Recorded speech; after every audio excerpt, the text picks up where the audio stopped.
दोस्तों नमस्कार। हम आपके लिए लाए हैं एक बड़ी खबर। कल्पना कीजिए एक ऐसा इलाका जहां हर रोज अरबों का लेन देन होता है। कागजों पर सैकड़ों संपत्तियां खरीदी बेची जाती हैं, लेकिन इन कागजों में दर्ज नाम, ये पते और यहां तक कि पैन कार्ड भी असली नहीं होते। सवाल उठता है, आखिर किसके दम पर ये सब कुछ चल रहा है? ये फर्जीवाड़ा। ये 4 जिले भारत नेपाल सीमा से सटे हैं, संवेदनशील भी हैं और रणनीतिक रूप से बेहद अहम भी हैं। और अब यहीं से सामने आया है देश के सबसे बड़े जमीनी खेलों में से एक। फर्जी पैन नंबर के जरिए 1500 करोड़ रुपए से ज्यादा की संपत्तियों की खरीद फरोख्त। आयकर विभाग की जांच ने खोला वो राज जिसने पूरे तंत्र पर सवाल खड़े कर दिए हैं। टैक्स चोरी, अवैध लेन देन और संभवतः राष्ट्रीय सुरक्षा से जुड़ा एक छिपा हुआ सच। और सबसे चौंकाने वाली बात यह है कि इस पूरे खेल का सबसे बड़ा अड्डा बना है बहराइच। कौन है इस खेल के खिलाड़ी? कौन काम करता है फर्जी पैन के नेटवर्क का? और सबसे बड़ा सवाल, क्या ये सिर्फ टैक्स चोरी है या इसके पीछे कोई और मकसद छुपा हुआ है? आइए 1500 करोड़ के इस काले खेल की असली कहानी जानते हैं। नेपाल से सटे इलाकों में जमीन खरीदने का मतलब सिर्फ निवेश नहीं, बल्कि बॉर्डर पे अपनी पकड़ बनाना भी है। और जब ये काम फर्जी पैन नंबरों से हो तो समझ लीजिए खेल सिर्फ टैक्स चोरी का नहीं, बल्कि सुरक्षा से भी जुड़ा हुआ है। आयकर विभाग की इंटेलिजेंस और क्रिमिनल इन्वेस्टिगेशन विंग ने खुलासा किया है कि पिछले 2 सालों में इन जिलों में 1500 करोड़ रुपए की संपत्तियां खरीदी बेची गई हैं। इनमें से सैकड़ों रजिस्ट्री फर्जी पैन नंबरों के आधार पर हुई है। सवाल यह है कि क्या ये सब महज लापरवाही थी या फिर किसी बड़े नेटवर्क की साजिश?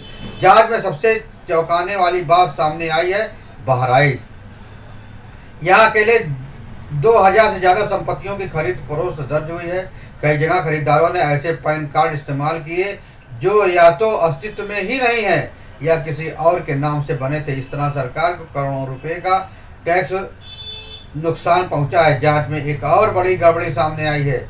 उप निबंधक कार्यालय ने नियमों के मुताबिक संपत्तियों की डिटेल आयकर विभाग को भेजनी थी, लेकिन इसकी जगह उन्होंने सिर्फ खरीदारों के नाम भेजे। असली डीड और सही रिकॉर्ड को छुपा लिया। नतीजा ये हुआ कि सैकड़ों करोड़ों रुपए के लेन देन का कोई हिसाब विभाग के पास नहीं रहा। अब आयकर विभाग ने सभी से डीड तलब कर ली है। 2 महीने तक चलने वाली जांच में यह तय होगा कि कितने लोगों ने टैक्स चोरी की और कितना नुकसान देश को हुआ। एक्सपर्ट का मानना है कि इस खेल का न सिर्फ टैक्स चोरी है, बल्कि एक काले धन को सफेद करने की एक बड़ी चाल भी है। 1500 करोड़ रुपए का ये खेल महज आंकड़े नहीं, ये उस व्यवस्था का आईना है जहां जमीन खरीदने बेचने जैसी सामान्य प्रक्रिया भी भ्रष्टाचार और फर्जीवाड़े की भेंट चढ़ जाती है।